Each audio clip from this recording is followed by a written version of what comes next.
The Oilers win it 5-3 and stay alive.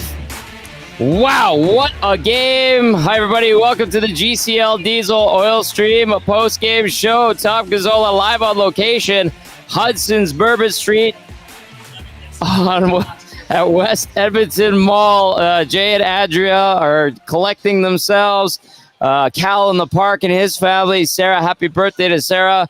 This place was nervous about 5 minutes ago, and the Oilers hang on for the win 5-3, forcing Game 6 in Edmonton on Friday night. Text us 780-218-9999, and then you can get into the nasty chat if you're watching on YouTube. Hit that thumbs up button on your way in. Tom Gazzola, as well as Zachticum, Matt Kassian joining us shortly. Steve Wno from Associated Press is right beside me. He's pumping away on his post-game article. You're staying here, Whyno. You're staying here. He might hop on. If he's done, he'll hop on later. Good thing that he got the Airbnb and stuck around, because everybody's got to come all the way back from Fort Lauderdale and Miami. All right, GCL Diesel, of course, proud sponsors of the Oil Stream pre- post-game show, and it's Edmonton's diesel fuel system specialists and providers of critical engine components for over 50 years. Zachticum, how did you watch and handle yourself during that game? I know you're supposed to be calm, cool, collected, and composed, but even I I'm looking at everybody around here. They're going crazy, biting their fingernails and walking around, pacing, and sure enough, the Oilers hold the fort. They hit the post with the empty netter, and then eventually you get the long bomb that almost goes in, gets saved. Was it Tkachuk that saved it? And then McDavid buries it, and that one was put on ice. But until that point, man, like, people were nervous in here, and rightly so, and I feel like that's everywhere. I mean, man, I was down there at Hudsons, and it was bumping the entire time. Like, yeah. It was pretty packed. A bunch of the nasties were down there. Rip City Sepp and VR Montenegro were both standing. They were both standing up the entire game, and I was standing for a little bit, and I realized, there's chairs here. I didn't realize. I thought you guys were just standing. I thought there was no chairs there. So I sat down with them. But the entire game, it was fantastic. Like, action end to end the entire way. I don't know. Like, I had my eyes glued to the screen as much as I could, and driving back here in between the second and third periods, like, I had it on, and I was a bit late getting back, and I was just listening to the call in the car, and I was like, oh my gosh, okay, I can't wait until a break. I can't wait for a break. Like, I gotta sit back and just listen to this call here from the man Jack Michaels. And so I run up here, and the game's on. I had it on just so I didn't have to click it on, and I was watching, and I'm like, oh man, like, I was on my toes the entire time. I was sitting down. I wasn't standing up watching the game here back at the EST Global HQ, but I had it on in the studio here. Of course, we have that extra TV where, we usually have the sponsor up. So I had that on while setting up everything on the back end here. But man, the entire way through, like, my heart was racing, and what a way to finish. Just right at the end, nail biter all the way through. I couldn't be happier. With the game. Exciting for both sides. And now there's Game 6 to look forward to on Friday, and it can't come fast enough. Crazy. Super crazy. Yep, a couple days between games. Everybody's going to have to make their way back up to Edmonton. As McDavid put it, going into this game, they want to drag this series and the Panthers back to oil country, and that is exactly what they did tonight in very suspenseful fashion. It wasn't easy on the old ticker for anybody, that's for sure. All right, keep those texts coming in, 780-218-9999. I'll get to as many as I can. And, of course, via the Nest chat, I'm going to take a quick peek over there. It's already going crazy. So good stuff. Hit that thumbs up button. We appreciate it so very, very much. Let's get into the scoring summary and the game story from this Game 5 of the Stanley Cup Final. The Oilers prevail 5-3, and all of a sudden it is a 3-2 series. There goes Marion and Co, and good to have them here. Oh, here we go. Grumpy Cat There you go. Grumpy Cat. Bring in, what do we have here? Oh, there goes my light. Grumpy Cat. There we go. He's got one for me. Steve is slamming the door. Grumpy Cat, you could come in here. Come in here really quick. You guys come in here. There we go.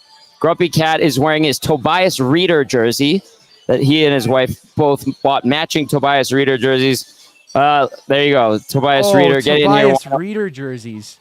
All right. Cheers. Salute, Grumpy. Let's go, Nasties. Let's go, Nasties, he says. There we go. Cheers to all the Nasties out there breathing a sigh of relief. Here we go. Thanks, Grumpy Cat. Oh, I'll give me one of those. Boom. Very nice. Very nice. All right, let's get into the game story. Here we go. Celebrations are here as the Oilers win it 5-3. We begin with the first goal of the night on Connor Brown's stick, shorthanded, his second of the postseason at 5:30 to make it 1-0 Oilers. In the second, Zach Hyman gets in on the action on the power play. His 15th of the playoffs. Evan Bouchard and Connor McDavid the assists. That goal coming at 1:58 of the second. Then McDavid at the 5-minute mark. His 7th of the playoffs. Not a great goal on Sergei Bobrovsky, but he manages to sneak one in. Bad angle through the wickets of Bobrovsky, Foegele, and Bouchard. The assists on the 3-0 marker. Matthew Tkachuk would cut Edmonton's lead at 6:53. So just $1.53 later, Tkachuk has his 6th from Rodriguez. Oilers struggling to get pucks out. That bit them on the butt a couple of times in this game, not being able to get pucks out of their own zone. But it would be Corey Perry at 11:54, restoring the 3-goal lead on a beautiful feed from Connor McDavid at the tail end of a power play. McDavid has 34 assists this postseason. Unbelievable. Evan Bouchard has 26 assists in these playoffs. So 4-1 at 11:54. The Panthers come right back just 18 seconds later.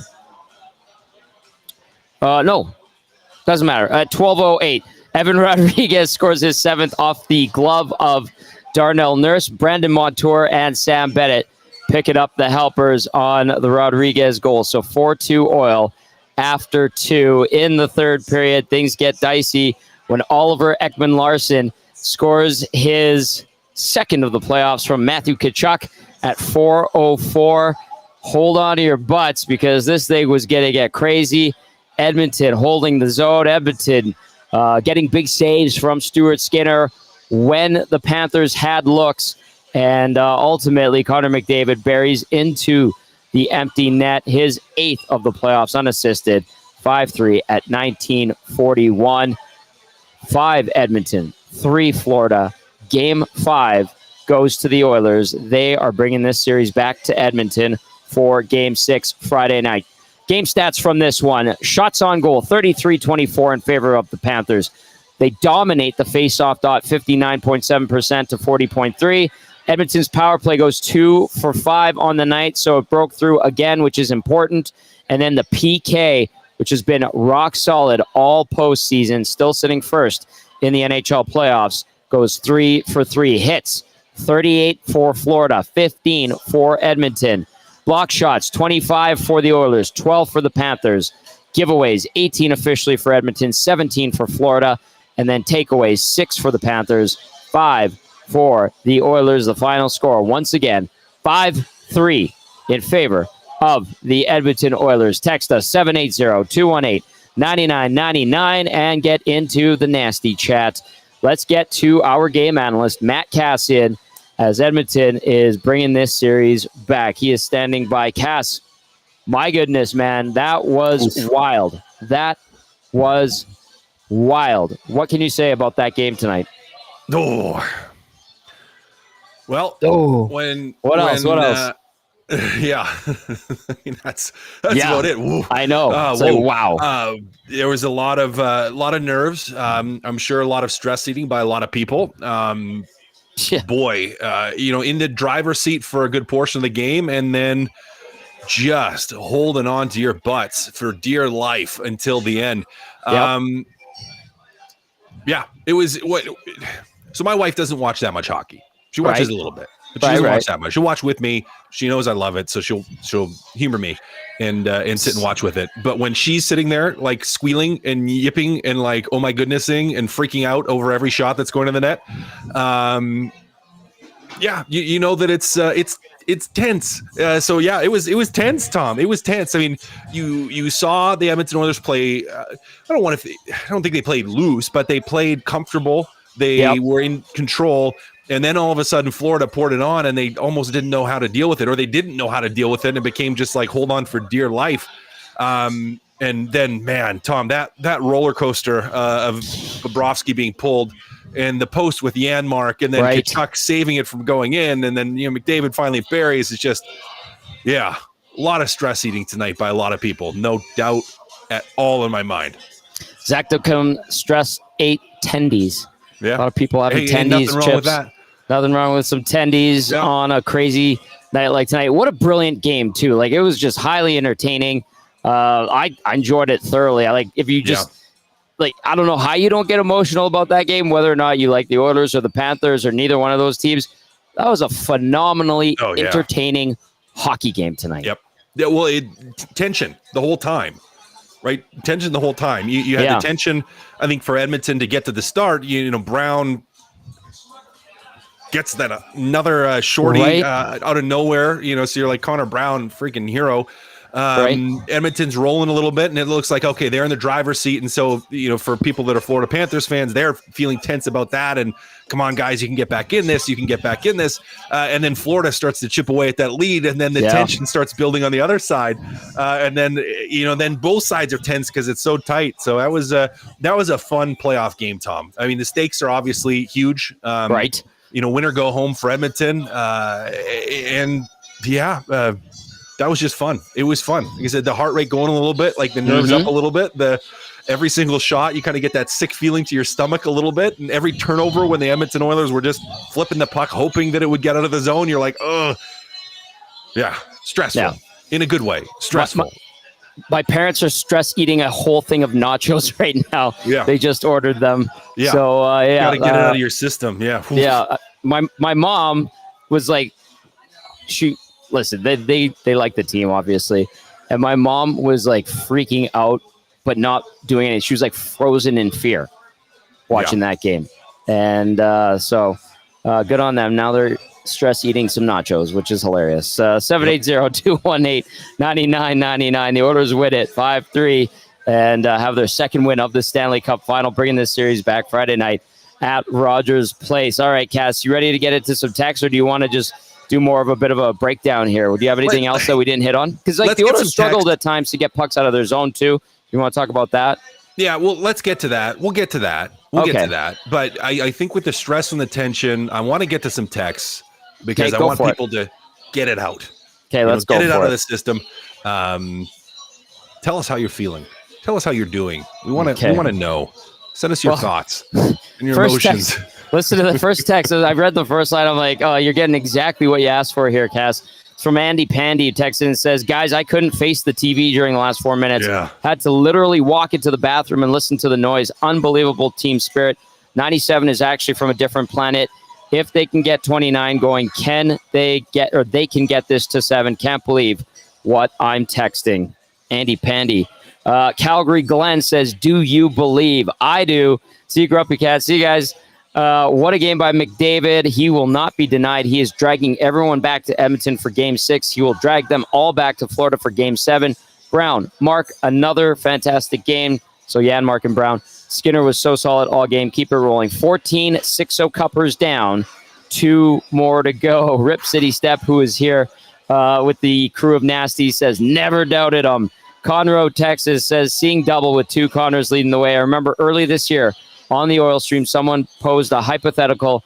If Connor Brown scores the game winner in Game 7 of the Cup, would he be a good signing? Hopefully, we get to find out. Cass, all I tweeted was the picture of Brown when he smiled after he scored his first goal of the regular season. Yep. And I was just like, yeah, of course this guy's having a good play. It's ridiculous. Yeah. This team doesn't do anything the easy way. Brown. Yeah, not the easy way. Oh, man. What would you say about what Connor Brown and Mattias Janmark are doing right now? Because, again, veteran savvy, the hustle, the little things, What are you seeing from them? Lots of little things. Even, Janmark's one of the guys that gets 6-on-5 time because of how he's played. Now, we know and we have seen for a long time, he's a utility player. You can play him in a lot of different spots, really responsible, doesn't make many mistakes, but just hustling and grinding. And Connor Brown, for a guy that we ripped on for a significant portion of the season, deservedly so, I would say, with the lack of production, has reinvented himself in the playoffs as being a player that, now he's been a good penalty killer for a good chunk of the year.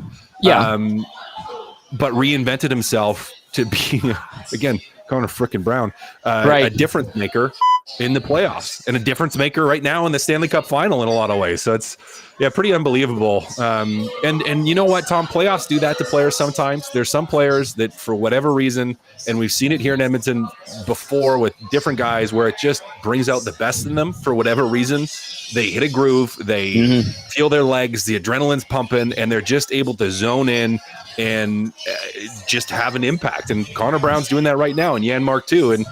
And you need that. You need that. Draisaitl banged up. Hasn't been able to produce like he'd like. Right. Getting some help from Matthias Janmark and Connor Brown is absolutely huge. And they're a massive reason that Edmonton won these last two games and now finds themselves not all the way back in the series, but slowly climbing that mountain. Backs are still against the wall, but they bought themselves another 60 minutes, and it's 60 minutes at home. So, wow. Wow is right. 780-218-9999. Text us your thoughts after the Oilers defeat the Panthers in Game 5, forcing a 6th game here in Edmonton. Nasty chat. Keep doing your thing. I see a poll up there. What do you got there, Zachticum, on the YouTube side? Well, it was very similar to, I guess it directly relates to your question of the night, which was, if the Oilers win tonight, do they take the series in 7? And there's 243 votes right now. And I said, with the win tonight, do you think the Oilers take the game in 7? And I just got to pull it up here. But I think it's pretty convincing. Poll, it's pretty convincing here. Actually, 88% yes.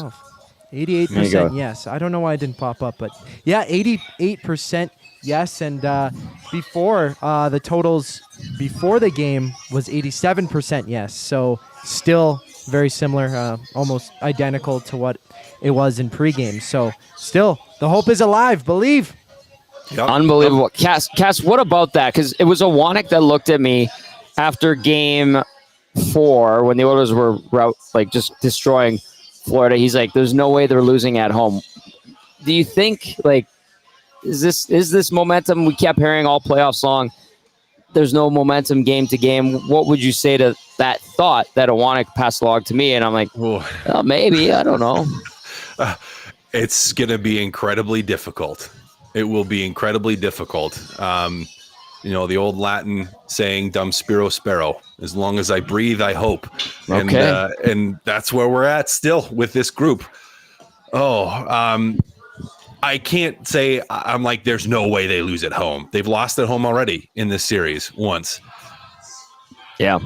But Tom, it's such a tricky thing because it's like, momentum doesn't carry over game to game. But it kind of does, or can at times in some situations. And it's like the confidence can carry game to game. And I think cracking Bobrovsky in Game 4 was huge. And you saw them able to solve him again today. You look human. You human on the goal from Connor McDavid. Like, he looked human. So maybe there is some momentum that's carrying. I don't know. I just got to take a couple deep breaths, man. Friday's going to be nuts. It's going to be nuts downtown. Rogers Place is going to be nuts. The tension in that building, like the tension that we felt tonight, particularly in the third period, is going to carry right over. It's going to carry right over. Wow. Yeah. It's going to be a battle. It's going to be the toughest game yet. Today was the closest, toughest game thus far in the series. And that's just going to continue, where I think Friday will be that as well. So I can't say, again, like Matty Whyno said, that there's no way they lose at home, because there is a potential that they lose at home. Right.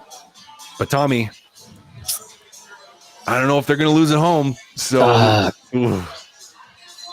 got it. They're gutting it out right now after that one tonight. That was a gutsy win. They gut it out. It was not a convincing one by any means, like what we saw on Saturday. So I don't know, but all of a sudden, I think the belief in and around this city is starting to build up here. So let us know. 780-218-9999. Let's go to Taxman texting. It says, Tommy and Cass, I can't believe how Brown has turned this season around, officially earned all of his bonus money. We are beyond spoiled to have McDavid wearing the orange and blue. I hope the fans realize how special this is. Chasing Gretzky playoff records is mind-boggling. Soak it in, Oilers fans and nation. Friday can't come soon enough. That's from Taxman. This one says, Florida is going to be desperate now. Nothing to lose type of hockey. If you're the Panthers, Cass, what do you think's going on in that room? You saw Bill Zito whipping a water bottle in his box. Well, obviously, he's frustrated. Won't carry that down into the room. The challenging thing for the Florida Panthers coming out of this one, Tommy, is you had the ability, and that's the thing about losing tight games versus losing blowouts, is after a blowout, it's easy, to go in and for Paul Maurice to be like, flush it. We're not going to watch the tape. Don't worry about it. Get back to our hockey. We're fine. Right. This one, a little tougher to do that. So the thought is still going to be like, you know what? We didn't win it at home. It was tight. We battled back. We made some mistakes. They had a good start to the game, and we controlled the second half. They won the first half of that game, and we weren't able to battle back. Let's just play and control the play like we did in the third period, because they did control the play in the third period. Let's do that, and we're going to be fine. I mean, you're trying not to instill any kind of panic and trying to still exude confidence. And, they played a great third period. They had a really good second half of the game to battle back in that. You're down 3 a couple times, and you fought back into that hockey game. So that's what you're going to run with. But a little bit, I'm sure, a little bit more tension, nerves probably. I don't want to say all the way frayed, but you can feel it a little bit more, knowing that Edmonton's going to be confident coming back into their own building. Yep. It's it's a little bit of a different feeling, but they're not going to panic, Tom. They're a really good team. They're going to come out on Friday, and like I said, we're going to continue to see Florida improve, and we're going to see an even better game from them on Friday. I thought Tkachuk and Bennett were excellent tonight. Yeah. Barkov, obviously, but Tkachuk and Bennett, I thought they were trying to will their team to win. What did you see from those guys? Yeah, well, Tkachuk, as we said before the game, with our how much wood can Tkachuk chuck if a Tkachuk would, he was his best game of the series. He was around the net. The diving save at the end doesn't make a difference, obviously, in the overall score of the game. But he was much more noticeable and engaged and involved in the Panthers' puck possession and their offensive opportunities that they had. I thought a solid game from him. I don't know if I put Bennett at the same level. I thought Tkachuk was probably the best Panther forward tonight, in my opinion. Barkov was Barkov. He's still just excellent. Awesome. Yeah, he's like Conn Smythe. He's right up there. I know Bobrovsky's name was being thrown around there, but talking to some members of the media, it sounds like Barkov's name is maybe he's the front runner. So we'll see what happens. Obviously, 1 game to go for sure, maybe 2. We'll see. 780-218-9999. Text us if you're listening on iHeartRadio, tune in, Apple Music, or the EdmontonSportsTalk.com audio player. Fire a text our way. If you're watching on our YouTube channel, get in the nasty chat. Let's go back into the inbox. Tom Gazzola, Matt Kassian with you. Zachticum holding things down back at ESTHQ. I'm live on location at Hudsons, Bourbon Street at West Edmonton Mall. All right, here we go, Cass. Ready for this? Let's go to Jeffy. Jeffy says, shouldn't the NHL make sure there's actually an ice surface to play the Stanley Cup Final on in Florida and not whatever the hell that was tonight? That was clearly evident. Yeah. Both teams ice struggling to handle the puck. Yep. Yeah, bouncing. I think it was that first Oilers power play where it became really evident, where you're like, oh, that puck is bouncing, rolling everywhere. Maybe pack a few more of those dehumidifiers in, because that was not good. No, it was bad. Yeah. And they tried. They legit have all kinds of tools. They monitor the ice in TV timeouts. They're going out there. They do the little laser gun and they figure out what the hell is going on with the ice. And I don't know. Whatever they were doing, it wasn't working. And we'll see if the series does shift back to Florida for Game 7, if there's anything they can do with the ice. But yeah, it definitely wasn't good. But they have a small army here at the final, whether it's in Edmonton or in Florida, that goes and makes sure everything is running smoothly. Not the case, really, with the ice tonight down at Amarant Bank Arena. All right, keep those texts coming in. Let's go to another one here. If you have any questions for Cass, fire those our way. Let's go to Pat. Says the real question is if Connor Brown is one of the best value contracts in the NHL. Ha, Pat. Yes, well played. Andrew says, I thought the refs were actually pretty good tonight. That is also the first win the Oilers have gotten with both those refs this playoffs. I hope that continues. Cass, do you have anything to add to that about the officiating? Because they kind of let them play, didn't they? They were okay. Yeah. They didn't overly affect the game one way or the other, where it was, they existed. They were fine. They were fine. Steve Kazari and Dan O'Rourke were your refs tonight in that game. Let's go to Tommy Rubella. Tommy Rubella says, well, damn it. I watched games 1, 2, and 3. Didn't watch 4 and 5. I just need to listen for the screams of joy to enjoy the games. This one says, all we need now is Gager to flip-flop and pick the Oil in 7 like he did Dallas to win. Oh, poor Gager. Yeah, Gager was running on the Florida show tonight or this afternoon. Anyways, was he? Gager. Nice. Oh yeah, he said they win it today. But wow. Yeah. Maybe he's just playing the old reverse psychology. He might be. Maybe a little bit stitious, I guess. Game stressed me out so much I had to take a beer for a walk. That text, I like it. No name on it. Appreciate it. Kent in Red Deer says, the stress was enough that it is going to make the hangover at work tomorrow suck. LG. The Oilers have never let another team win a cup in Edmonton. Let's go to Chris, who says Connor Brown's goal was the spark for the night. Everything was built off of that. No matter what, the redemption story this playoff is well-deserved with the work he has put in. Okay, we talked about him. We talked about Matthias Janmark. On the defensive side of things, Cass, what did you see from the 6 blue liners that were in action tonight? Was there anything that you were concerned about, or did you think they held up well? Well, they held up well enough to win, and that's the big thing. There was a lot of panic from the defensemen. Forwards, too, in the third period, a lot of throwing pucks away where they could have made plays, but it was just like, just get it out of the zone. Just relieve the pressure. Just relieve the pressure. Just relieve the pressure, which can be a little bit scary at times because, you have to leave the zone with possession if you really want to kill time and get offensive zone possession. You can't just chip it out and hope something happens. So there was a little bit of panic or a lot of panic from the defenseman at times. But, Tom, at the end of the day, you did just enough to win a hockey game for this defensive group. So I don't know if I want to sit and call anybody out. I mean, I could pull up the goals again here, I guess, if we wanted to go through some of them. But sure. Well, do you want to? I mean, I have no problems with that because I felt like, and I said it off the top when I was rattling off the scoring summary, when the Oilers got scored on, they didn't get pucks out. They rimmed them. Henrique on one of them. Yeah. There was another one. Holloway on another one. Yeah, Draisaitl on another one. Yeah. Yeah. And that what leads to that. Now, Matthias Ekholm on that probably blows his own a little too early on the first Tkachuk goal where he's thinking offense and jumps and gets caught a little bit too high in the zone.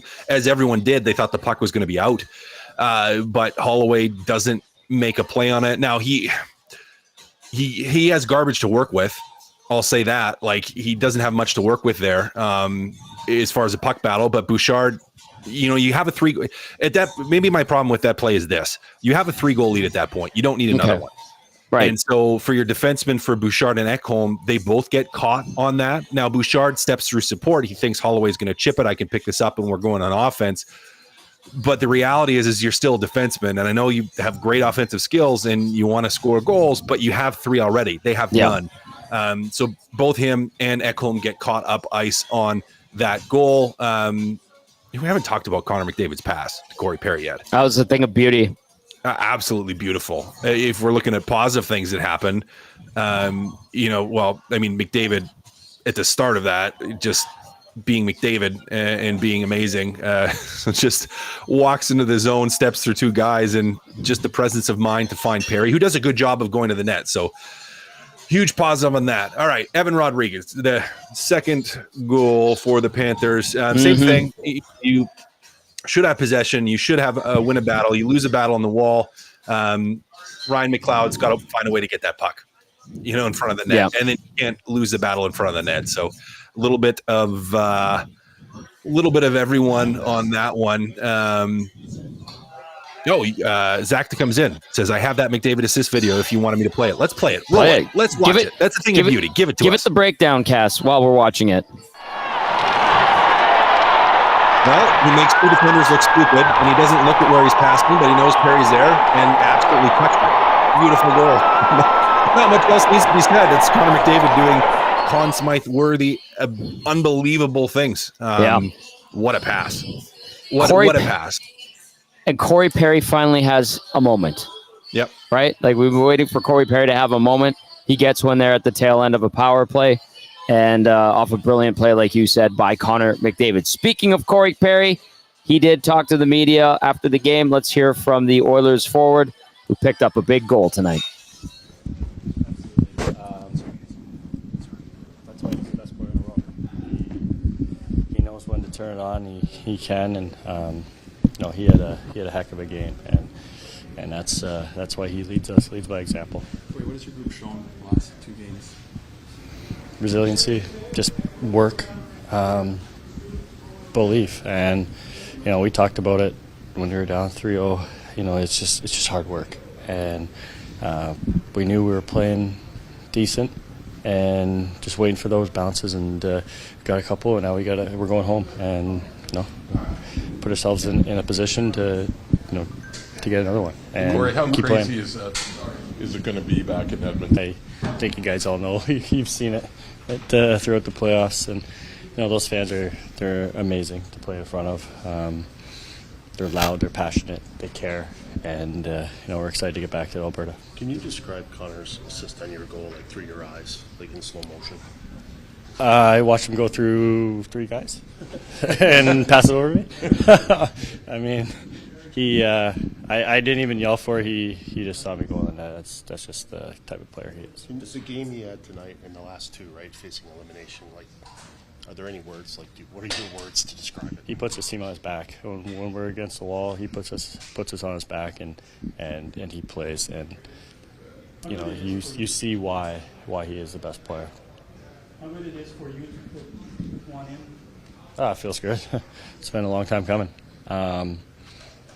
It's fun to score goals and get wins in the playoffs. That's for sure. What about Stu's performance tonight? He's huge. Ever since he came back in, he's been a rock back there, and he made some big saves earlier in that hockey game. I think in the first 5 minutes, Ekblad backdoor. He's been there for us. What was the dialogue on the bench when you saw Stuart Skinner have the start he had?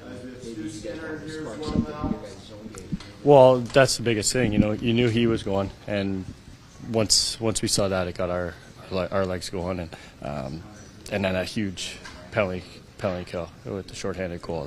Those are big momentum for us. There you go. There's Corey Perry with the big goal tonight, and that comes after a brilliant play by Connor McDavid. Perry's stat line tonight: a goal, -1, 2 shots, 7:07 time on ice. He makes it count tonight, Cass, and he has his Corey Perry moment. Anything you take away from what he said there? Well, I think we all knew that McDavid was as good as he is. I think we all know that it's going to be a rambunctious crowd, to say the least, on Friday. And you just pull that they believe as a group in them. They believe as a group in themselves that they, I think we've heard that before. That being said, I think they all know that there's still work to do, that it will be more hard work. It will be more battling. It's going to be harder on Friday. Every game you win, the next one's going to be harder. And it's going to be a challenge, but nothing revelatory, I would say, from Corey Perry. No, pretty straight up. Perry with a huge goal tonight, and let's go to Smokey the Bear. Smokey the Bear says that third period was maybe the most stressed I've ever been watching anything ever. Stuart Skinner came through huge for the Oilers, and is possibly the biggest reason why they're dragging the Rat Turtle King and his legion of rats back to Alberta. Connor has to be the favorite for the Conn Smythe, win or lose, or at least in the conversation if the Oilers lose. I'm on cloud 9 right now and cannot wait to cheer the boys on at home. Smokey the Bear with that text. This one comes in and says that 28-goal song is going to hit perfect tomorrow. Open the show with it, friendo. Let's see if the boys on the morning show do that.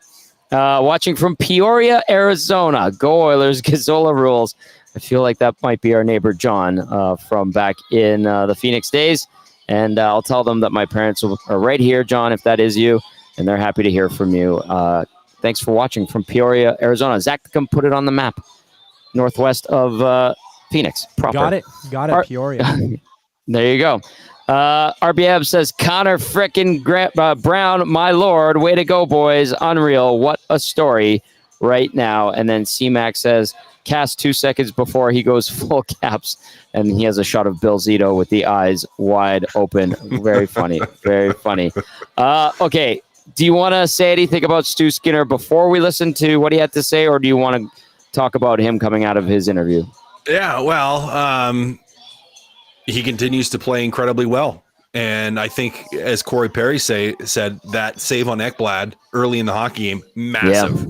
Yep. Huge save. Continues to perform late in series, continues to be a rock for the Edmonton Oilers, and continues to prove a lot of the people that want to blame everything horrible on him, he continues to prove him wrong. So let's hear Zachticum from Stuart Skinner. That's quite good, to say the least. So, no, he works hard. He does the little things. I think what sometimes kind of people don't see is how good he is in the defensive zone and how he grinds and battles. He's able to get sticks in front. So, obviously he's able to get the points, but the little things that he's been doing is, to say the least, very crucial for this group. You guys are down 0-3. What has this group shown? You guys are counted out. What has this group shown the last 2 games? Yeah. Can never count the Oil out. Being able to get these 2 wins are obviously crucial. We got another one to get back in Edmonton, so that's our main focus right now. And even though we were able to win tonight and play a pretty good game, I think we got to still find a way to elevate our game. You saw tonight how the Panthers, came back. They played extremely hard, and that's the kind of team that they have. Same with us. So that's why it's such a good battle out there. Tell us about the last 15 minutes after they make it 4-3, and just the way the team played and what's going through your mind. Yeah, not too much is going through the mind, to be honest. You're just trying to, be in the moment and make the plays when you have to. There's obviously some nerves. I think on both sides, everyone was probably feeling it. The way that we were able to play and kind of finish it out, we were just getting pucks in deep. We were playing a very simple game, and I think that was really important for us. Even though that they got a really big goal, after that I felt like we shut it down pretty good. So that's a credit to the guys. You're going back to your hometown. How nuts is it going to be? Is that going to be the biggest game there in your lifetime, whether to play or to watch? I'll be able to answer that question afterwards in Edmonton, but I am very, very excited to go back home and see the family and enjoy playing another game. How different are you as a goalie since the reset? What did that do for you? Yeah, I would say I'm. It's a good question. Hard to say I'm the same, but I'm different. I was able to kind of learn and just get a reset, kind of refresh my mind, get a little rest in, and just really, focus on one game at a time and just doing my absolute best. And for me, just giving my team a chance to win. You guys are now 10-1 after the 3rd game of each series. What is it about you guys figuring it out as you go along in these series? Yeah, it's it seems to be that we've been able to grind it out. We've been able to go through those types of experience where we have to figure it out. Again, we put ourselves in a little bit of a hole, and we're just going to keep on digging and climb our way out. Stewart, you made a big save against Ekblad early on in the game. That kind of save, does that calm you down or that pump you up? A little bit of both, to be honest. I think being able to make that save, it's just, I think again it was at a crucial time. Being able to kind of let everyone kind of get settled down and get their feet underneath them, and I think after that we were really solid. And then obviously again in the second period made some big saves, but they got their momentum and really pushed, and you knew that they were going to do that. They had chances 5-on-5, but it seems like the PK didn't many chances against you. What did you see from that group? Like our PK? Yeah. Yeah, I mean, amazing. I thought we played really, really well on the PK. Again, we were able to score a goal on the PK, which is just absolutely critical, especially being that as our first goal. But yeah, I felt like we were really strong tonight. We were able to just get pucks out. We didn't really let them set up, and I think that was the key tonight. There you go. There's Stuart Skinner with the big win tonight. Rock solid, making some huge saves, especially early on, and then holding the fort when the Panthers were pressing late. Skinner winds up with 29 saves on 32 shots faced. And he talked about the shorty there, Cass. This stat that Steve Wno from the Associated Press pointed out to me said the Oilers are the first team to score shorthanded goals in back-to-back Stanley Cup Final games since Bob Airey and Mario Lemieux with the Penguins in 1991. And it's those little things that build the lore of a Stanley Cup run, I think. Let's see where this goes. They're still down 3-2 in this series, but it's those little nuggets where you're just like, geez, man, like that's insane. So, here's another one from Whyno and via Tim Reynolds, who says, players with consecutive 4-point games in the Stanley Cup Final. The list, Connor McDavid, 2024, Cass. End of list. End of Unreal. list. Wow. I don't know. Yeah. Yep. Wow. It's just crazy. Wow. Simply put. Well said. Okay. Let's go to Kris Knoblauch, and then we'll get Cass's final thoughts, and then we'll get to more texts. Keep those coming in, 780-218-9999. Here is the head coach of the Edmonton Oilers, Kris Knoblauch. This is the last 3 nights. What has your group shown down 0-3 when not many people believed you guys would still be playing? Yeah, I know a lot of guys counted us out. I think, like you said, through this, we've been counted out a lot through the playoffs, regular season, whatever. But it doesn't phase the group in there. They've got a lot of belief and a lot of just enjoying every extra day, because we were counted out a long time ago, and we're still here playing hockey in June and have the opportunity. We are going back to Edmonton for Game 6, and there's a lot to smile about. Left side, third row, Ryan. Kris, they really started to counterpunch hard in that second period, but every time it seemed like McDavid was able to figure something out and create something. Can you just discuss, your team's push back, but led by him, and overall his night again?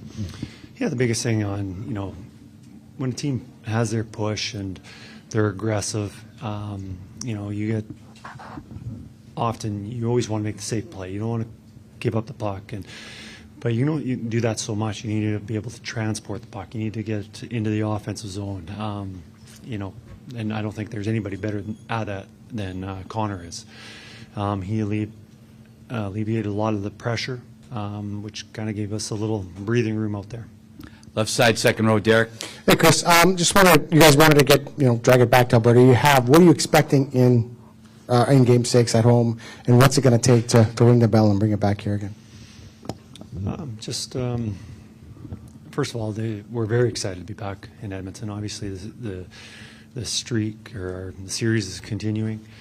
Another thing is just the atmosphere, being back home in front of our crowds. Like, it was a party. Like, it felt great to be out there and playing in front of our home crowd. And we wanted to do that again, something we were thinking about before the game. And, I think just putting in another hard performance like we have been, and probably 4 of the 5 games, I think we've done that. And then, Stu's been great, absolutely gave us another solid game. And then, the difference tonight, special teams. I think we're +3 tonight on the special teams goals. That's definitely helps our game. Right side, front row, Mark. Kris, your team has a strong belief, but a lot of teams have strong belief. When you've come off the mat as often as you guys have, when you can actually look back at tangible games like, the last game and this game in Vancouver and all the times, does it make it stronger when you have a real tangible examples of having done it?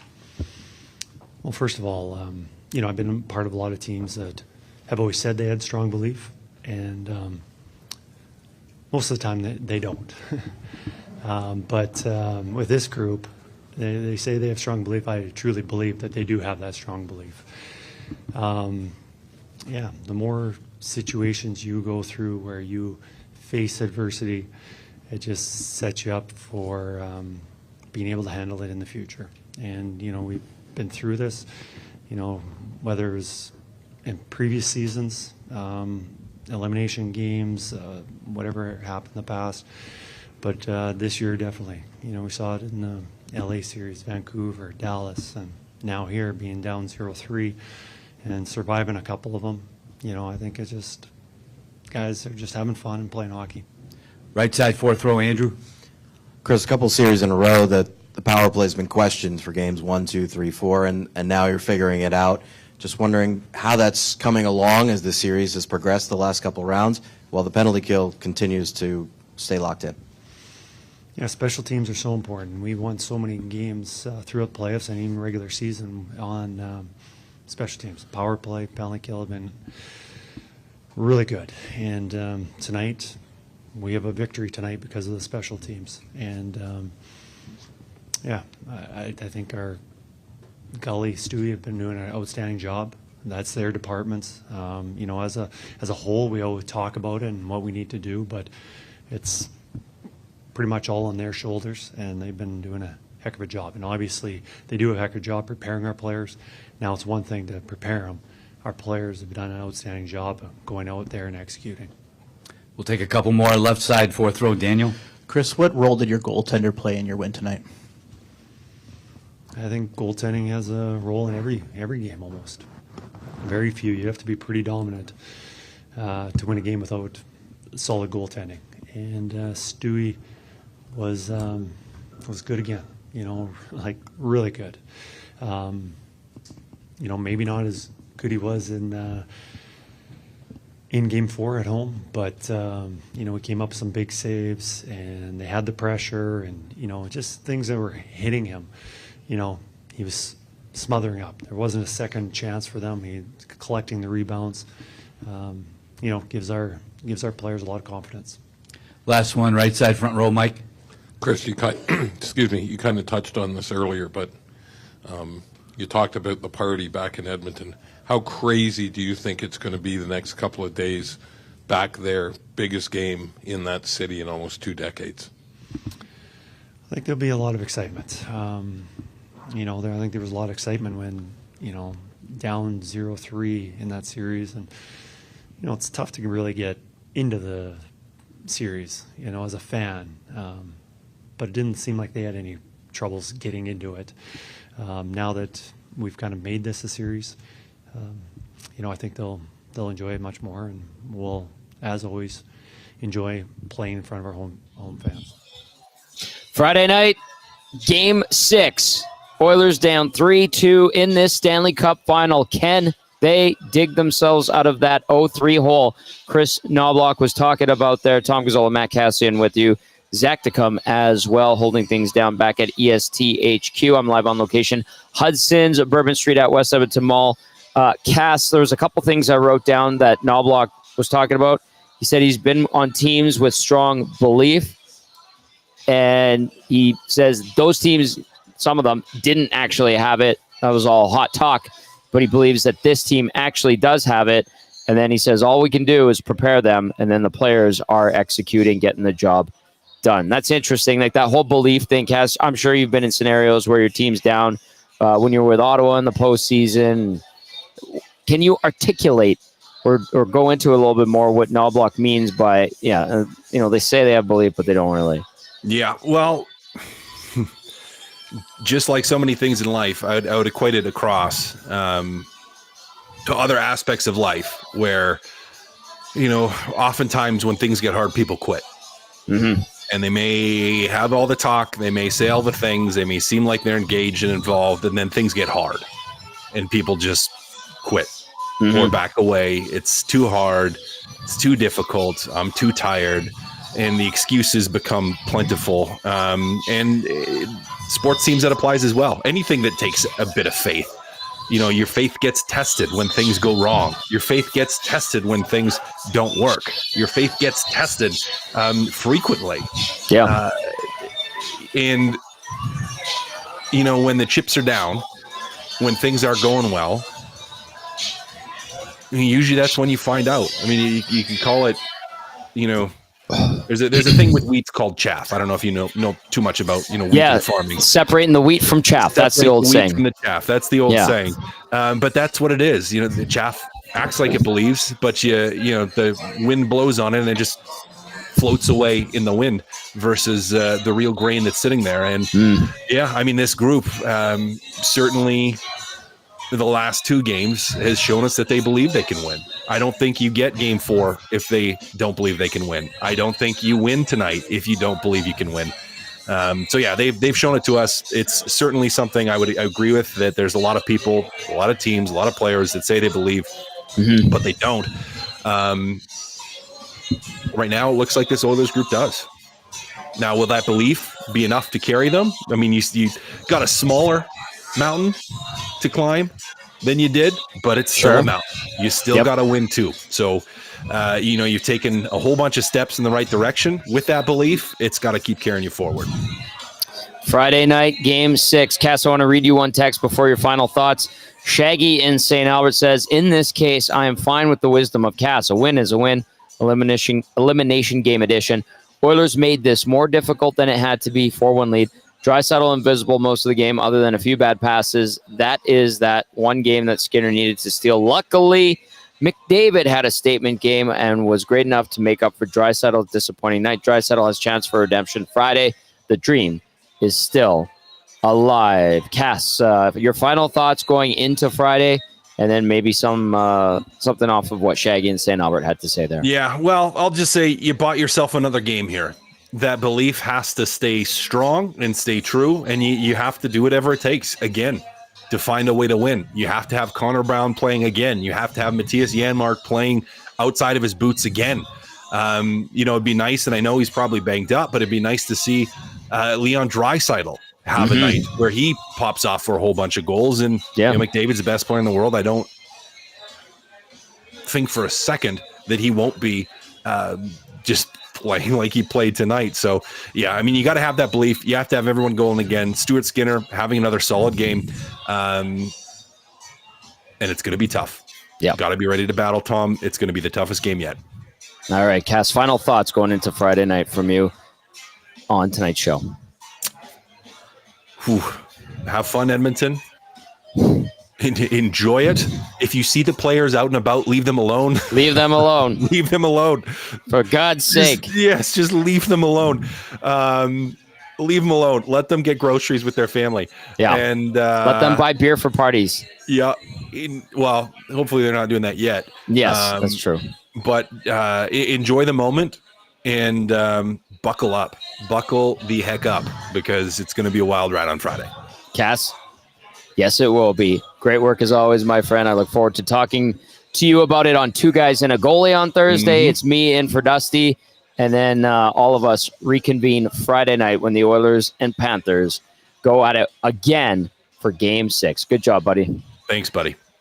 That is Matt Kassian, our game analyst, helping us break down the Oilers' 5-3 win in Game 5, forcing Game 6 here in Edmonton. Keep those texts coming in, 780-218-9999. It is the GCL Diesel Oil Stream post-game show right here on Edmonton Sports Talk. And portions of this hour, I will remind everyone, brought to you by the good folks over at 100.3 The Bear, Edmonton's best rock. Catch Dusty Nielsen with Yukon Jack and Scott McCord weekday mornings, and then tune into Jess Jackson on your way home from work every afternoon. We do have a bit more audio to get to from tonight's Oilers victory, and I will read a bunch more of your texts. We also have the big save of the game, as well as the player of the game. And if Whyno's done his articles, he might hop on in a few minutes. No rush, buddy. We have a lot of audio to get to still. So with that being said, Zachticum, who are we going to hear from here?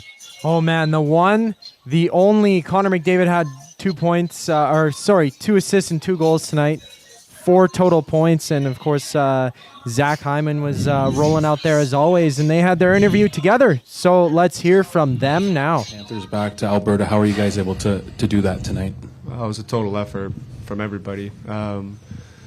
Special teams obviously were great. Penalty kill, I mean, there's nothing else to really say. I mean, it's they've been great. You know, Brownie scores a massive goal there to kind of settle us in, and power play got going, and Stu was great, and 5-on-5 we just did enough. So it was a total team effort, top to bottom. Left side, third row, Ryan. Zach, sorry if it's awkward with him sitting next to you, but can you discuss maybe that second period that Connor gave your group in pushing back and just his overall night, second 4-point night in a row here? Yeah, obviously, he's been driving the bus, since he's got here. Before I got here, since I've been here, he's the guy who's been leading this team, and you kind of expect it from him. Obviously, you don't want to put any extra pressure, but that's what he does. I mean, he elevates his game at the most opportune times for us, and yeah, he's been great. Right side, front row, Mark. Zach, the series is turning a little bit here. You guys are starting to win the middle of the ice, and you're winning more than your share of battles, and your goalie's walking off as the best goalie every night. Do you see a series that's, you guys have managed to kind of swing your way a little bit? I mean, yeah, I think hockey is simple. You can go through systems, and you can go through structure, and you can go through all of the details, but at the end of the day, it's whoever wins the most battles. That's really it. Like, most nights, if you look at the end of the game and you watch the game, it's who's winning the battles on the walls, who's winning the net front battles in front of your net, in front of their net. That's how goals are scored. And the more times you can keep the puck in the O-zone, the more chances you get. The more times you can get it out, the less chances you get. Like, it's really simple when you break it down like that. Left side, second row, Derek. Hey, Connor, you guys wanted to drag these guys back to Alberta. You did. What are you expecting in Game 6, and how do you continue the job? What do you guys need to do to continue it and bring it back here for Game 7? Yeah, a lot of the things that Zach just mentioned. Keep winning battles. Keep the special teams going. That's always been our advantage with a lot of the matchups that we have, and 5-on-5. Zach said, win battles, get it out of your zone, and play in their zone. It's not. It doesn't have to be It doesn't have to be the hardest game. It's a pretty simple game when you play that way, and that's what we like. We like to play a simple, solid, workman-like game. In that same row, Nick. Connor, could you help me see through your eyes on two plays? Your first goal, what do you see there? What body part do you bank it in off of? And your assist on the Perry goal. Just how do you see that play unfold, and why do you think you can get through all those guys? Yeah, I don't want to give away too much. There's still hockey to be played, but coming down that side on the goal, I've gone short side lots. I would say that I would say most people know that I looked there. And he was standing, so tried to, and Heis is always around the net, and just tried to kind of put it there, and found a way in. And then the second one, yeah, I'm in that position a lot, going back for pucks on the breakout, bringing it in the zone, and so it's something that I look at a lot. How certain guys are playing things, and Mikla's you got a really long reach, and just tried to work my way through there, and Paris did a great job of working backdoor. Right side, second row, Chris. Connor, you spent a lifetime to get a chance to get to this sort of stage. I'm just wondering what it means to you to have a chance to play the game like that you're going to get to play on Friday in Edmonton. Yeah, really excited. But I've been excited to play all these games. Right from game one, way back, 2 months ago in the playoffs. The playoffs are the most fun time of the year. Special with this group, special with that our city, our fans. They make it so fun to go on these runs, and I'm really excited to see the energy that they bring on Friday night. Left side, fifth row, Tony. Hi, Zach. Connor McDavid obviously talked about Connor Brown's shorthanded marker. Just maybe the evolution of being a teammate of his. Of course, he had a lot of adversity, a lot of struggles to begin the season, coming off a major injury.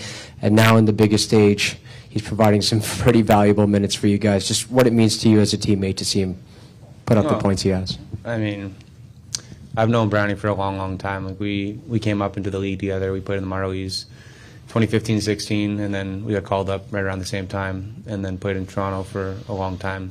So, I mean, I was one of the guys who really wanted him to come here just because I know how effective he can be. I know how good he can be. He was obviously coming off of a knee surgery and didn't get off to the greatest start, and I think a lot of people lost faith in him.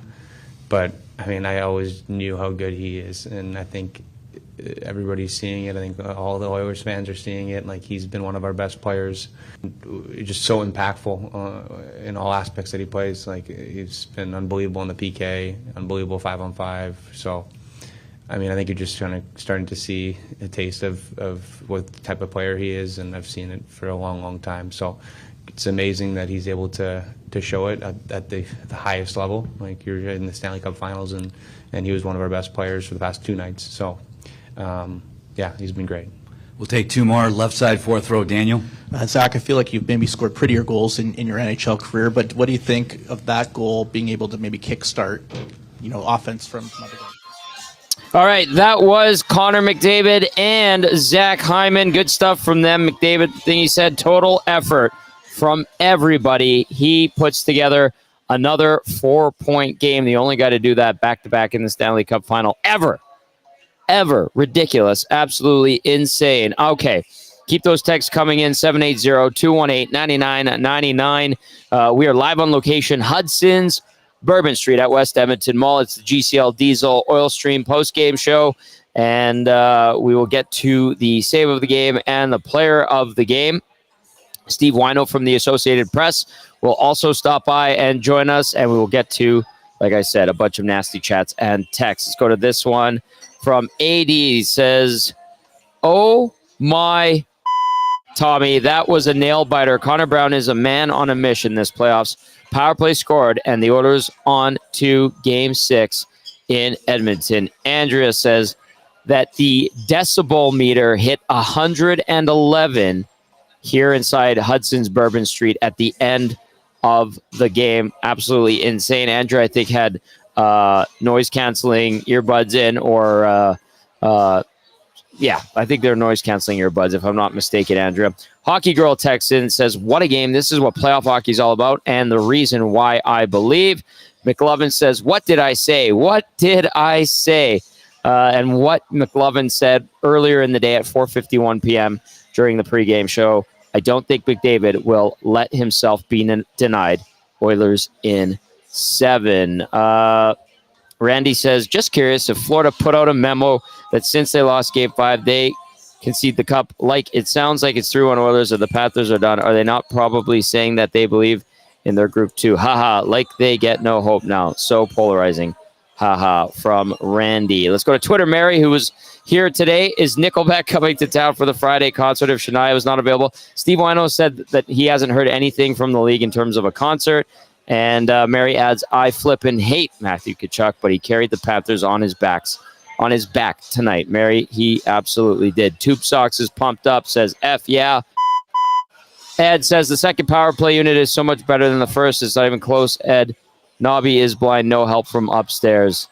Man, they're 30% in this postseason, so that's hard to knock if you're looking at the power play.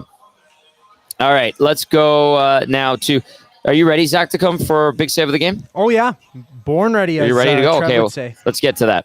Okay, Whyno, you need a couple minutes still? Oh, he's good to go. Okay, so we'll get to big save of the game. We'll get Steve set up, and we'll get to a bunch of texts. 780-218-9999 is the number to text us. Of course, nasty chat. Talk amongst yourselves as you do. The big save of the game, presented by Christopher Boyle, business owner, tax saver.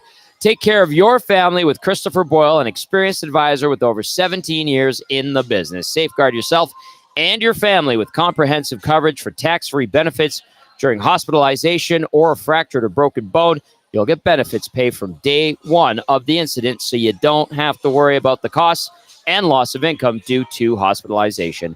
Preserve your income and protect your paycheck by visiting www.christopherboyle.net. Zachticum, all yours, pal.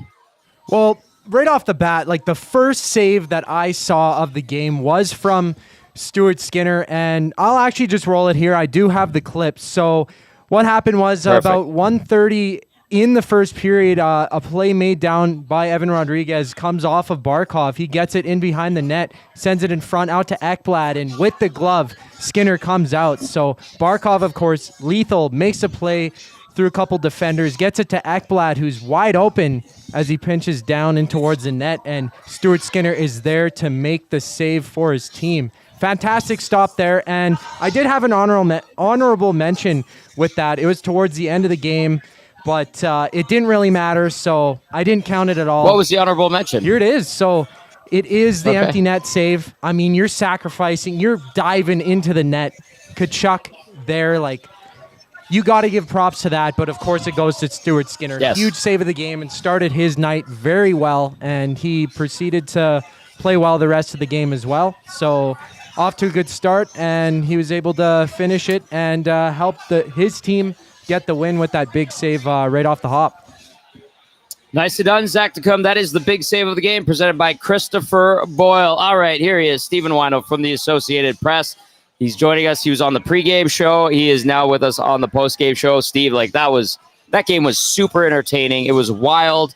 Edmonton holds on to dear life and gets the victory. Some of your takeaways from this one tonight. You said it earlier that this was a great hockey game, even if you weren't a fan of either one of these teams. Certainly, you could appreciate, if you had no rooting interest, how good a hockey game it was. Yeah. If you're a fan of one of these two teams, you're in trouble. You're sweating the whole game. Yeah. And it was a roller coaster of emotions, because you see the Oilers go out to a big lead. They almost blow the lead.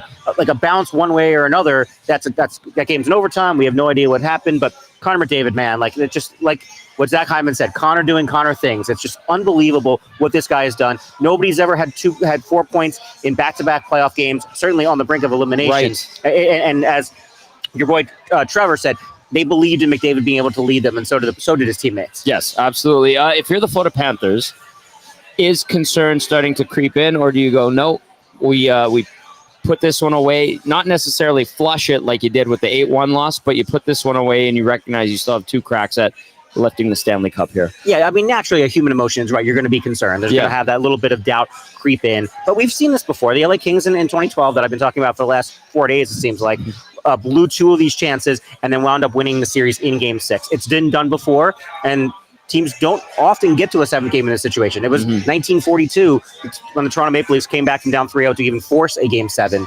in the Cup Final. So I think tonight there's going to be a lot of doubt from the Panthers. I think when they wake up tomorrow, there's going to be a little bit. And as they start thinking about it more, it's going to be, hey, we're still up 3-2 in this series. You still have another chance at elimination on the road. And I think that's going to have to be what Paul Maurice's message is to his team. You talked about Matthew Tkachuk. Well, we both did on the pregame show, and I said, it feels like he hasn't been that Matthew Tkachuk, and you said he just needs to have that one game. That was the game. That was the game. I was going to say, I mean, he's going to have him and Bennett were unreal tonight, but what else can you say about Matthew Tkachuk? Can he replicate what he did tonight? Well, if this is the start of him getting going, right? Like this, we've seen at moments of these playoffs, even last year's run, the Florida went on before losing to Vegas in 5, that Matthew Tkachuk has the ability to, a little bit like Connor McDavid, put the team on his back and kind of, I said earlier, the emotional engine of the Florida Panthers. And if he can, he doesn't have to necessarily be as dominant as he was tonight, but I think he was one of the best players on the ice tonight. Absolutely. Along, obviously, behind Connor McDavid. But if he's able to do half of what he did in this game, in Game 6, the Panthers have a guy to lean on in these situations, just like the Oilers do with McDavid. Sergei Bobrovsky, 19 saves on 23 shots. McDavid is brilliant. He's tricky. He can score many different ways, and he kind of tucks one on Bobrovsky. What did you make of the Panthers goaltender tonight in his performance? Well, they lost by 1 goal and then the empty netter, and he allowed a bad goal. And I don't know whether this is the first part of him breaking down. I don't know if the bounce back is going to come, but this was not great Bobrovsky tonight. True. I mean, nothing you can do on the tip that went in off Hyman's shin pad, right? But when on a McDavid goal, short angle, sort of bad angle, gets in short side. That's not something that an elite goaltender who could win a Conn Smythe Trophy as playoff MVP can be doing. And I think one of your listeners was saying maybe Connor McDavid's in the Conn Smythe conversation now. If they pushed it to a Game 7, vote. I have a vote. And I think you have to consider him at this point, at least for a vote in the series. Alexander Barkov and Sergei Bobrovsky are still up there. Gustav Forsling's still up there. But if the Oilers get this even to a 7 and lose, I think Connor McDavid has some serious consideration. If it goes 6 and then the Panthers come to Edmonton and win, I don't think he wins it. Fair. But I think there's a chance it happens in 7. Fair. Okay, so you're glad that you stayed. You know what? This worked out. It worked out for everybody. For you. Logistically, you're in a good spot. So you don't have to go out for a 7 a.m. flight tomorrow? Yeah, would have been a flight, early morning flight. And instead, Kris Knoblauch's going to be talking to us at 7 o'clock local time. So my alarm's Lovely. actually earlier than it would have been. Oh. But you don't have to get out of bed because it's a Zoom call. We could do the Zoom call from my Airbnb on Jasper there. You're in I christened you an Edmontonian early or in the day on the Oil Stream pregame show. I gave you your first quick tour of West Edmonton Mall. You had your first watch party here. Yeah, at Hudsons. It's pretty fun. Give me a taste of what Steve Wno saw tonight and felt from Oil Country. This is fun, man. And talking to your buddy who runs the Hudsons on White Avenue. This is Connor. not as good as, actually I had to interview him a few minutes ago. That's why I walked over there. Nice. But he's like, it's not 06 level crazy, but it's crazy. And you can get sort of a sense of the build up throughout the playoffs of how much people are into this. Yeah. And maybe a little bit of resigned to whatever when they fell down 3-0. It was a big party on Saturday night, but a little more subdued sort of feeling around this team because it's still a 3-1 deficit. It's hard to be a team four times in a row in any series, in any situation. But you're starting to see a little bit of that belief come back. You're starting to see a little bit more people than even the other day saying, yeah, they can get to a Game 7. Yeah, they can win the series. They can do something that hasn't happened in 82 years. You're starting to sense that you could catch the kind of Oilers fever all around this city. Steve Wno joining us now from the Associated Press. It is the GCL Diesel Oil Stream post-game show. Edmonton 5-3 winners over the Florida Panthers. Keep those texts coming in, 780-218-9999. And then if you're watching on YouTube, get in the nasty chat. Let's go to Brother Morgs. Says XOXOXO for Brother Morgs. Thank you, Brother Morgs. Appreciate that. Corey downtown says, love the work that EST does. Thank you. We appreciate that. Pillman says, what an amazing performance from Stu. Good job, Oil. Amazing job, EST. So happy right now. Coach Mike says, drag it back to Alberta, Tommy. LFG. Coach Mike. Menopause Nick says, I'm having a hard time. On one hand, I'm super pumped and feeling like they can win it all. But on the other hand, I really don't want to get my hopes up. Oh, man. Yeah, that's kind of the bittersweet double-edged sword that it might be. No, get your hopes up. You know what? Okay. At this point in the series, you're fans for a reason. It's time to get your hopes up. At 3-1, it wasn't. At 3-2 in this series, coming back to Edmonton for a Game 6, it's okay to get your hopes up. It really is at this point. I like that, Steve. Encouraging the Nasties and Oil Country to get pumped up. We're looking at... I think that's 104th right outside of the arena. That's the scene at the viewing party downtown. Yeah, the moss pit has been let out, and people are absolutely... That is what, Steve, that is what White Avenue looked at, back in 2006. It looked just like that. The traffic couldn't go through White Avenue. People high-fiving, cheering, and then, the booze sets in, and then people start doing dumb things. Hopefully that doesn't happen tonight. Mixing the water. Well-behaved the other night. Well-behaved the other night, yes. And if you have any Oilers fans who are listening who actually want to talk about what the city is like, message me on Twitter, please, because I'm writing the story tomorrow. Oh, yeah, you were interviewing people here. You talked to Trev the Savage. You talked to Connor. Anyone any Oilers fans who are watching who want to talk about what this run has been like, please message me on Twitter at SWhyno, SWHYNO. That's my one plug. There you go. That's a good plug. We have nothing but time for plugs here on... the Oil Stream post-game show, and your name might be Whyno, but you got your first taste of the EST 6 o'clocker lager that we did with Alley Cat, and you are, despite your last name indeed, more of a beer connoisseur. What do you think beer nerd? It's really good. That's a nice crisp lager. There you go. Did you brew it yourself? No, no, chats. Cam and the folks at Alley Cat. It started out as a one-off. We're going to do one batch, sold out. Did a second batch, sold out right away. And then they just made it permanent. It's the number one selling beer, from what I understand. Number one craft beer in Alberta, from what I understand. And all because it's delicious. First of all, like you said, you taste beer across the world. I do. So you know a good beer when you taste one. And then the other thing, too, it's on for $12.99 for a 4-pack during the playoffs until June 30th. That's a good deal. Which with the exchange rate, it's like $3 American. For you, yeah. Had to get that dig in there. But it's a hell of a deal for you. And then... on top of all of that, just the Nasties and the support from them has been tremendous. So I'm glad you've had your first 6 o'clock. What do you make of West Edmonton Mall? It's something like I've never seen before. And having never been here before, and you showed me the Santa Maria and the water park and the rink. It's like there's an amusement park somewhere. We didn't get there. I didn't even know what to expect out of all of this. I thought we were going to a bar and a mall, and it's like this theme park, essentially. Yeah, pretty much. Second biggest mall in the world, biggest in North America. And it's This is just West Ed. It's spectacular. You know what? It's more scenic than Sawgrass Mills Mall across the street from the Panthers ranch. Yes, it Which has a is. Shake Shack in it, which is nice. But I love Shake Shack. Love it. Yeah. 780-218-9999. Callan Park says, what a great night at Hudson's with you and the Nasties. Oil did what they needed to do. Henrique, Janmark, and Brown were phenomenal. Keep it going, boys. Tom Dixon's mustache Texan says, the series may be 3-2 Florida, but it feels like the Oilers are leading the series right now. Adam from Lloyd texting in. Hey, Tommy, what a game tonight. Boys are rolling. Oilers are taking this 7 games. I wonder if Maurice is counting those power play goals against. Tkachuk is a master diver, turtle, rat, king. Let's go. Drag him back to Ed. Hashtag Canada's team. What do you think Paul Maurice is going through right now? What do you think he's like right now? I think externally he is going to be very calm. And I think internally, I think Paul Maurice and the whole team are going to be a little bit of sweating it. I think a little bit of that self-doubt that comes in here, being so close to a championship, so close to fulfilling a lifelong dream, but also with the realization that they still are up 3-2 in the series. They are. And take what you want about momentum and all that. There's the extra travel day. They don't play until Friday. That feels like forever from now. Yep. Enough time for Edmonton to get very liquored up before Friday night. It will. And I'm sure they will. Rightly so. And then they're staying in Florida the extra day like they did the first time. So we're going to have another maybe travel situation to deal with on Thursday with this team. Man, they're skating at home on Thursday and then flying again. Okay, which an athlete performance specialist actually said for teams from the East going West is actually not a bad idea. So from the sports science, it makes sense. But for logistically for us, it's a pain. Yes, absolutely it is. And the league, remember there were people saying when Florida was late coming into Edmonton for games 3 and 4, why didn't the league mandate them? The league usually does mandate. Right. So I was curious to know what your thought on that would be. But they're going to do what they did the first time around. So it's essentially what the league has to do, and this is very inside baseball, but for us, they have to do some sort of media in the second city. So so in theory, they were scheduled the other day to talk to us after landing, and they just got so delayed that it was going to be 9:00 local by the time we talked to them, 11:00 Eastern. It didn't make any sense. But they can do what they want in terms of skating as long as they talk to us here. Okay. So there you go. You get the scoop from Steve Wno.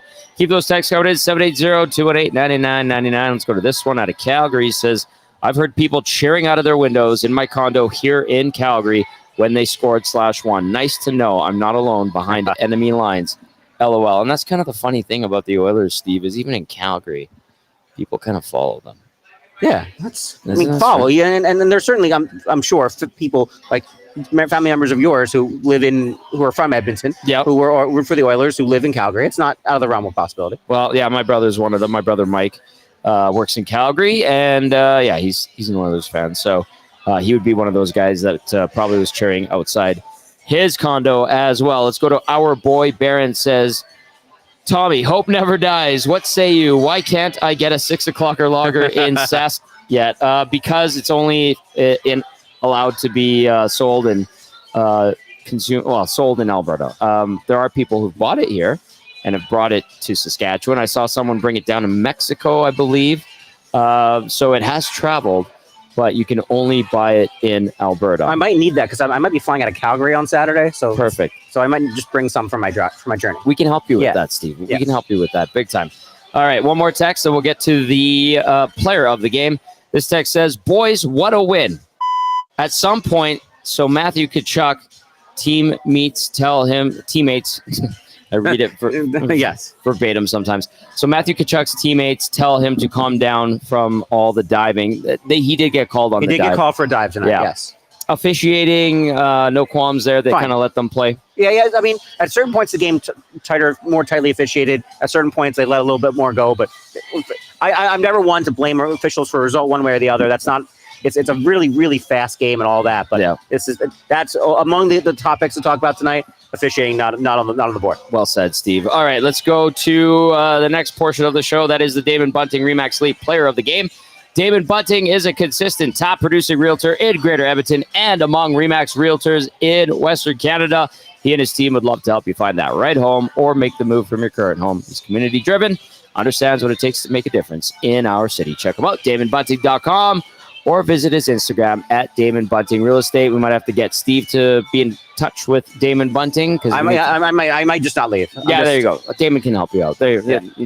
forget DC, forget the Caps and the Commanders, cover the Oilers for the AP, and Damon will set you up with a nice place, whatever you want. Thanks, Whatever you want. Yeah, he's the best. All right, let's go to Zachticum with the Damon Bunting Remax Elite Player of the Game.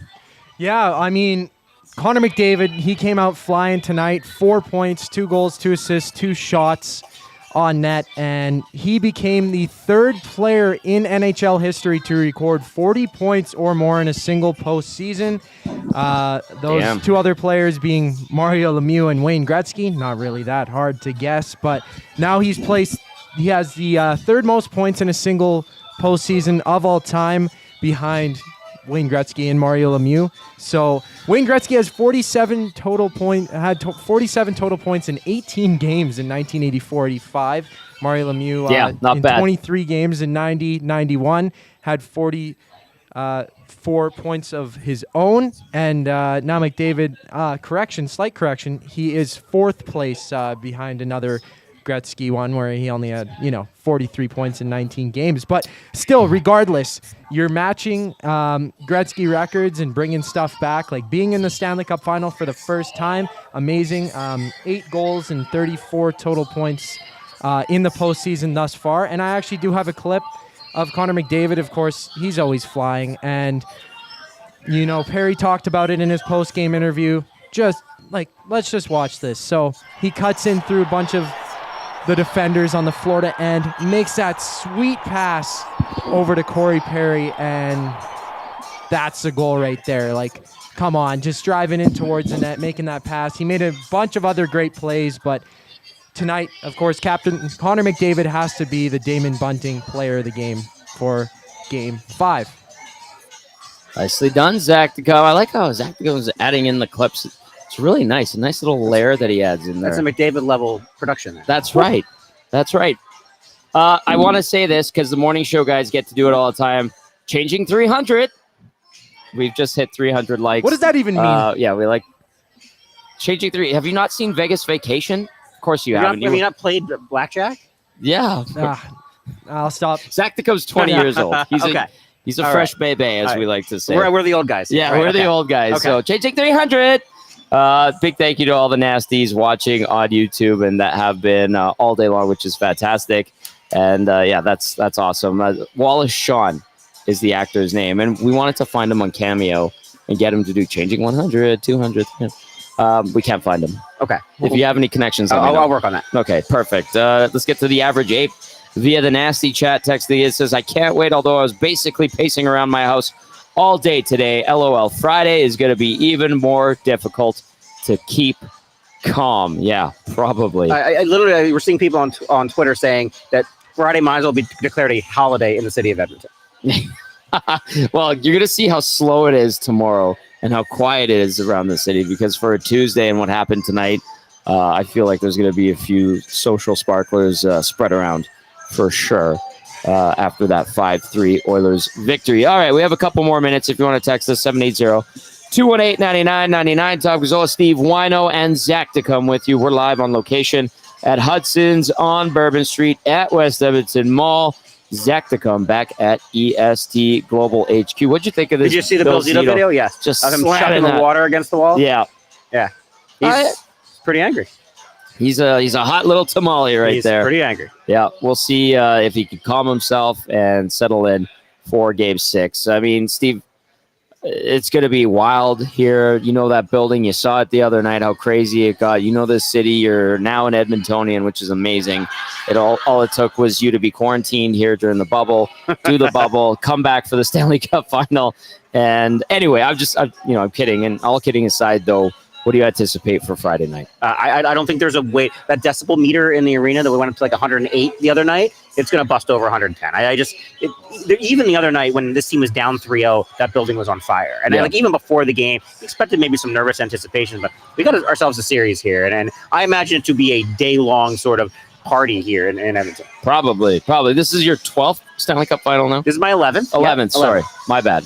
But, second in Edmonton after that bubble. That's true. That one was different. It was kind of odd. Totally different then. Yeah, absolutely. So, but yeah, you're getting your real taste of it now, and all of a sudden the Oilers are making this thing a little bit closer. We'll see if they can pull it off on Friday to force a 7th game. Let's go to AJ in Montreal. Says, I hate to chirp after a win, but Derek Ryan has done Jack Bartholomew.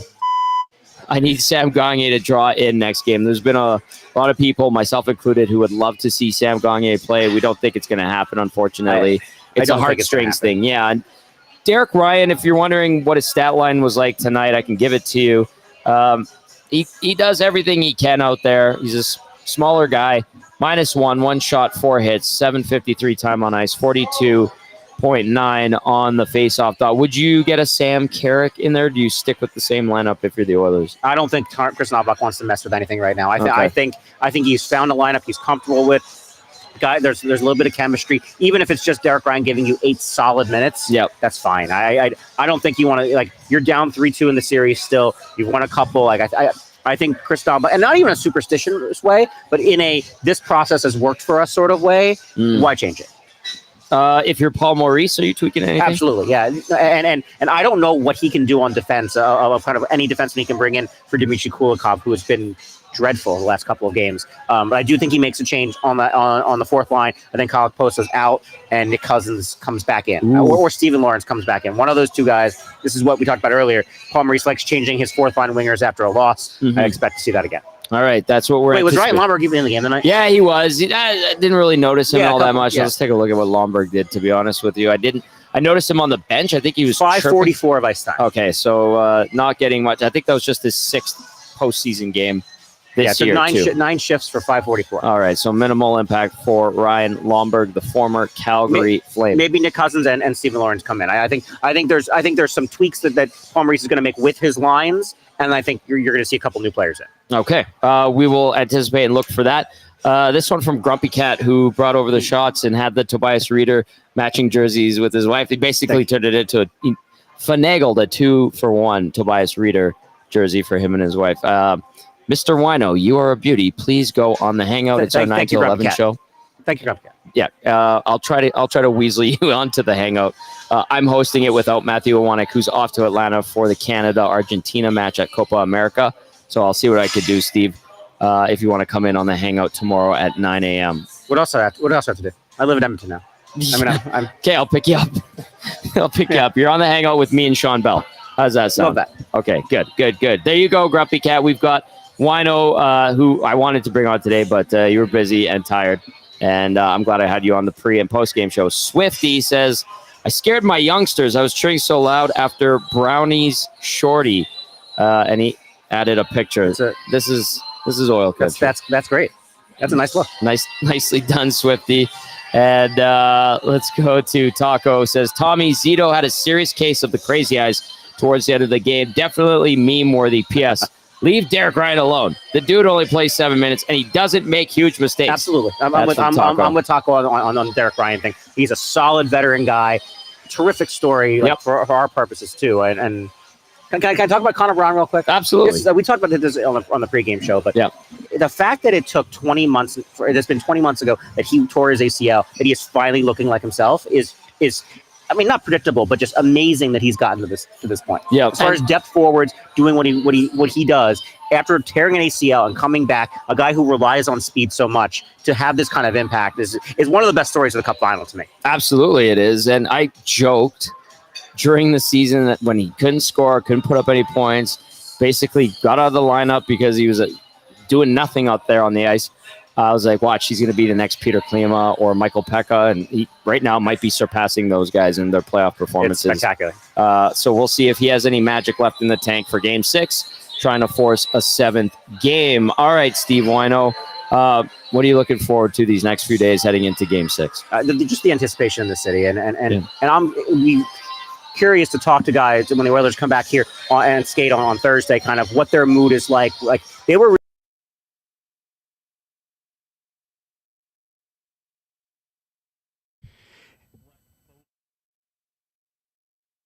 All right.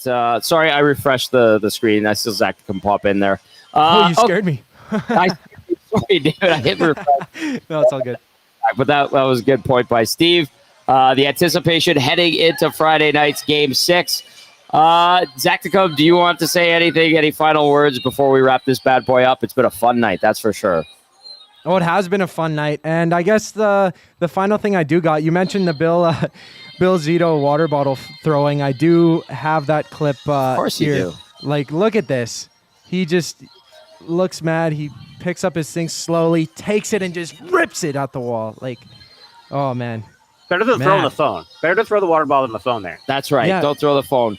There was a certain president of hockey operations with the Edmonton Oilers that used to go through a lot of phones every season, especially during the decade of darkness. When you get more mad, though, if you throw your phone and break it, then you realize, like, the adrenaline comes down, and you're like, well, now I broke my phone, and then you'd have to buy another phone to break that one to continue the cycle, and it's I don't understand that. I don't. The water bottle toss and the scowl and the crazy eyes. What a crazy night as the Oilers defeat the Florida Panthers 5-3 in game number 5. On to game 6 we go. Friday night, 6 p.m. We're on the air with the GCL Diesel Oil Stream pregame show at 4:30. Of course, join us tomorrow on the Dustin Nielsen show with Lieutenant Eric at 6 a.m. The boys will have all the goal songs. They'll have a recap. It's going to be absolutely tremendous. And then myself on the hangout with Sean Bell and now Steve Wno, who is an Edmontonian now. We've declared him one. We've got a ton of great programming for you, and then the Oil Stream and the Lock Shop as well. Enjoy it, Oil Country. This has been crazy, a nail biter, but they win it. The Oilers do 5-3 for Steve Wno and Zachticum and Matt Kassian. I'm Tom Gazzola. Say thanks for watching. Thanks for listening. Hit that thumbs up on your way out.